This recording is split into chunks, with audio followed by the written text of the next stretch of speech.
Welcome to this second segment of Cars with Big Boy Trev. We dive straight into the world of car maintenance.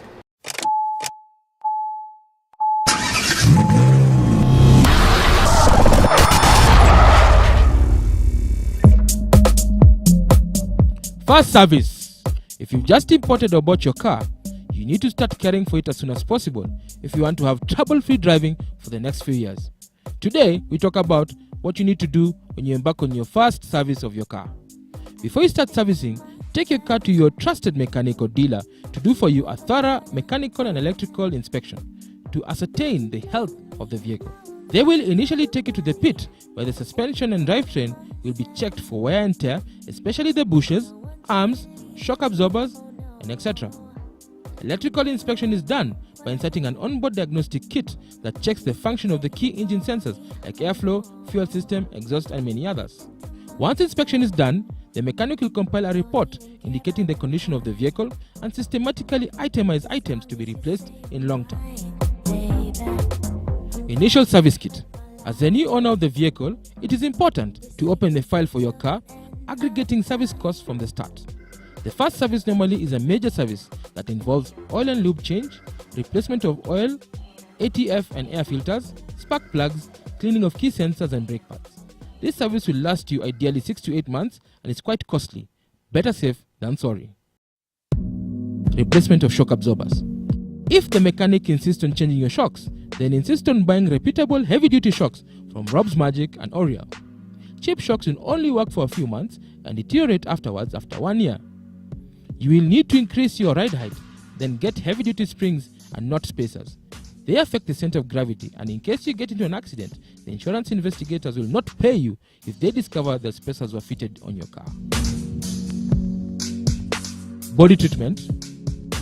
Sometimes imported cars stay too long aboard Ro-Ro ships, and the colors begin to oxidize. If you need to rejuvenate your car's color, then visit a proper car valet or a paint shop.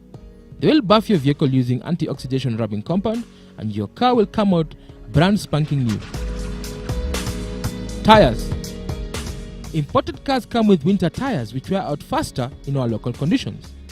Plan to replace your tires during the festive season, as most tire dealers have good offers and have a wide array of strong sidewall tires, complete with warranties. If you're driving a vehicle equipped with low-profile tires, you may plan for higher-profile versions that are not prone to blistering as witnessed with low-profile tires.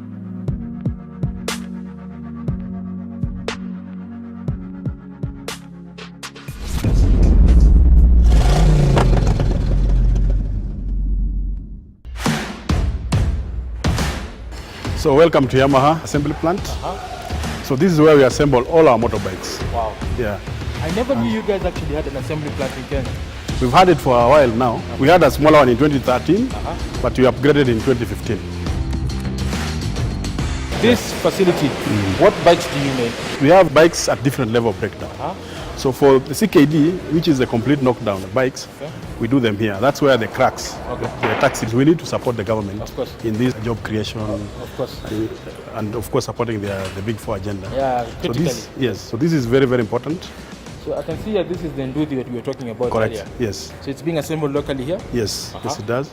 And actually maybe I can just show you how from the beginning, how the breakdown is. Mainly they come in these boxes.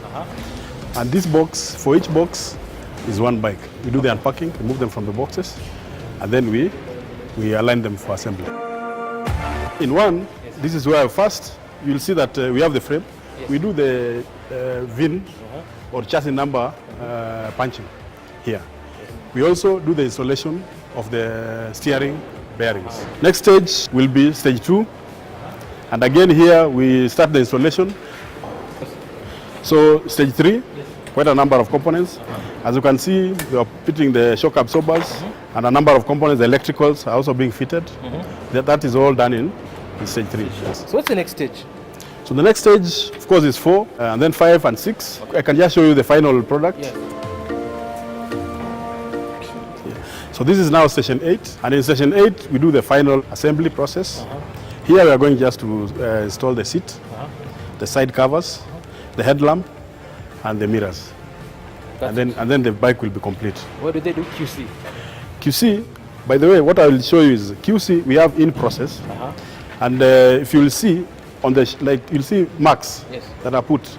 And they look like Yes. So these are marks that shows that actually these bolts have been properly topped. Okay. Yeah. So if you're passing and you don't see this mark, then you know that this has not been done. Okay. So that's now the in process part. Final product. This is the final product. Ready to hit our roads? Yes. For now, where it is, it's waiting for one process. Okay. That is the quality control inspection. So after this, they'll check everything just to make sure that the bike has met all the required standards. Guys, this has been an interesting experience at the Yamaha bike facility in Nairobi. I never knew it was there. It's a surprise, but this contributes to the Big Four agenda of creating jobs through manufacturing, especially for our youth. Do you want to see me test this cracks Nduthi? I'm impressed. I think I'm going to get myself a cracks. Please, so what is the process first in terms of servicing and after sales?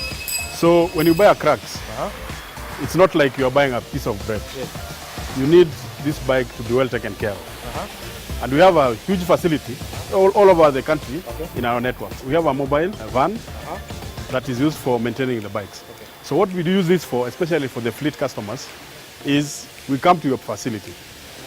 We don't want you to disrupt your business. Yes. So we come there when you are free, and then we do all the services at your facility.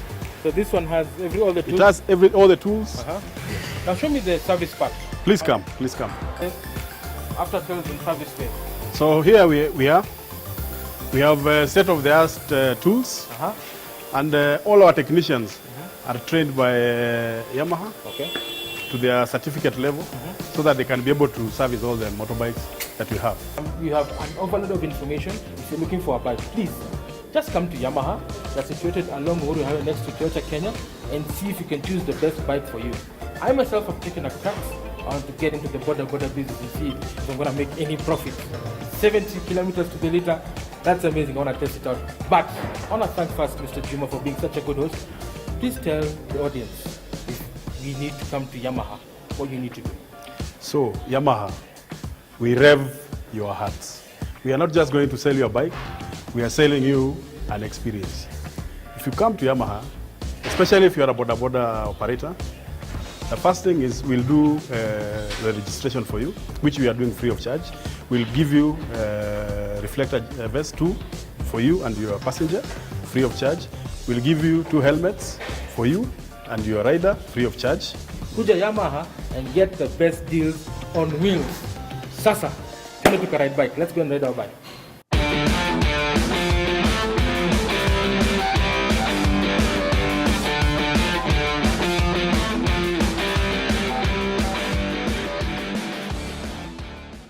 Things to consider when importing your vehicle.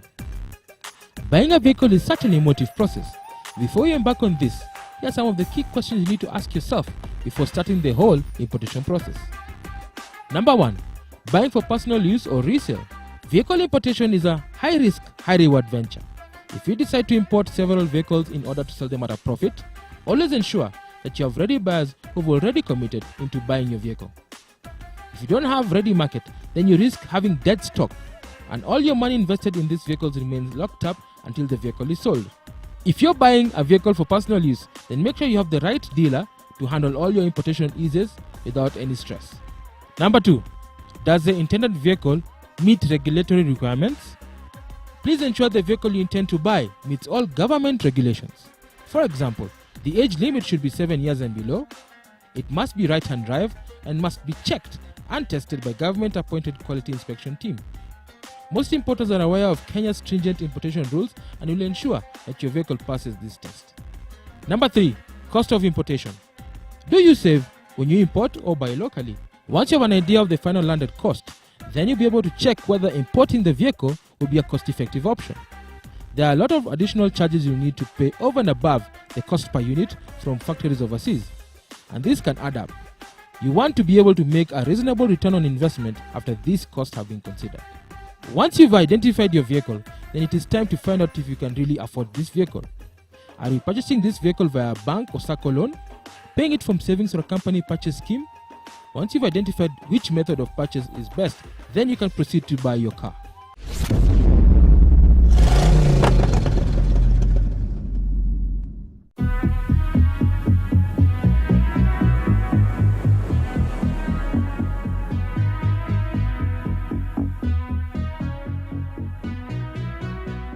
Welcome to the second part of this review of the E-Pace. My name is Big Boy Trev, and right now I'm on the Corsica Mountains, way up, and you can feel the chilliness, but this car just warms my heart. This particular car I'm driving is a 2-liter diesel, which gives you 240 horsepower. That's quite a lot, and it's paired to a 9-speed gearbox, and of course coupled with the Jaguar all-wheel drive system. That gives you plenty of grip, and you're able to drive the car sure-footedly. So I'm going to get in and drive this car and tell you much more about the capabilities of this car.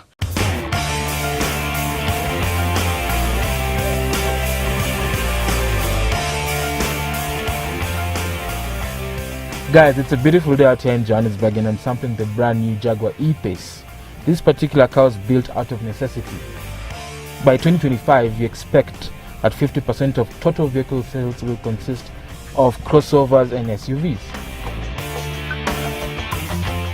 This is the baby cab, or the baby Jaguar, that is supposed to take the small crossover world by storm.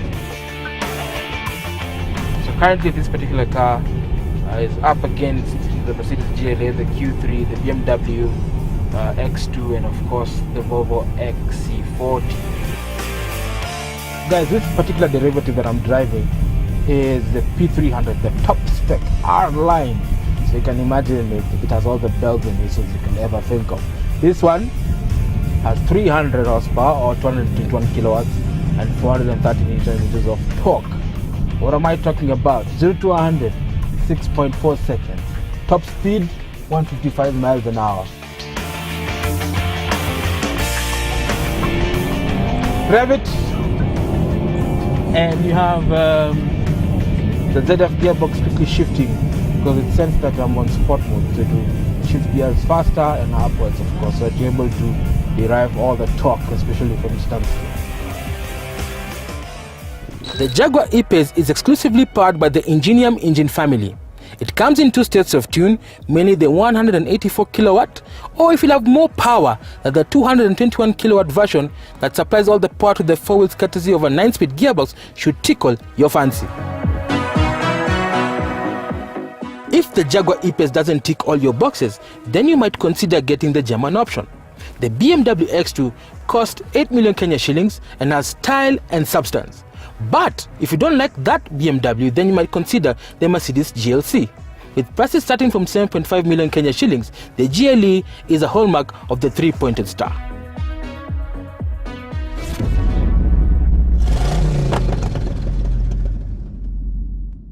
It's a wrap from us at Cars with Big Boy Trev. Thank you so much for joining us on this edition. If you have any questions, comments or queries, please don't hesitate to write to us as seen on the social media handles below.